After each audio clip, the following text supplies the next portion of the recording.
An infant child and 3 adults are dead. About a dozen people were taken to area hospitals for injuries, half of them critical and life-threatening. The horrific crash happened a little before midnight on Thursday, going southbound on I-35 near Palmer Lane in North Austin. This is a difficult situation, and my heart and prayers go out to everyone involved and impacted.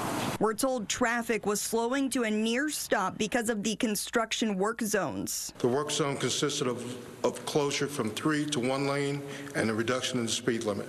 Witnesses reported seeing the semi plow through vehicles like it never even braked to slow down.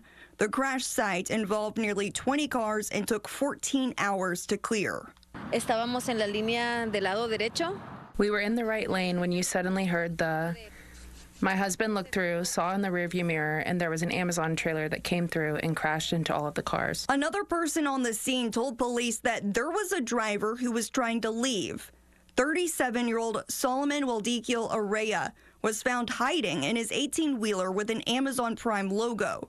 Araya saying someone cut him off and that he tried to slam on the brakes, but they didn't work.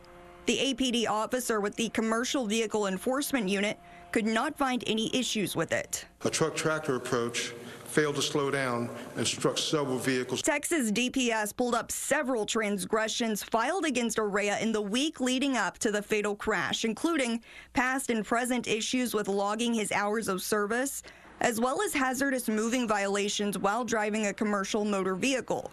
The suspect was due in a Wilmer courtroom near Dallas the morning after the crash for going more than 30 miles per hour over the speed limit.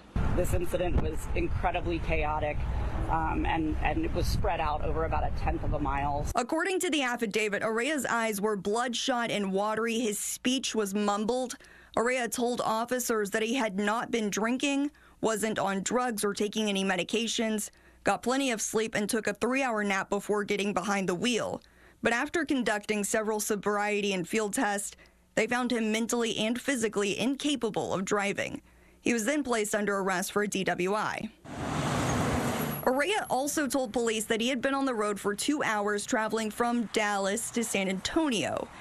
Indicators led investigators to believe he could have been under the influence of CNS depressants, which are medications like Xanax or benzos that have a sedative, tranquilizing effect. Police say he understood English but mostly spoke Tigrinya, which is native to Ethiopia, a country in East Africa. Araya is being charged with 5 counts of intoxication manslaughter, a charge for each life ended, and 2 counts of intoxication assault.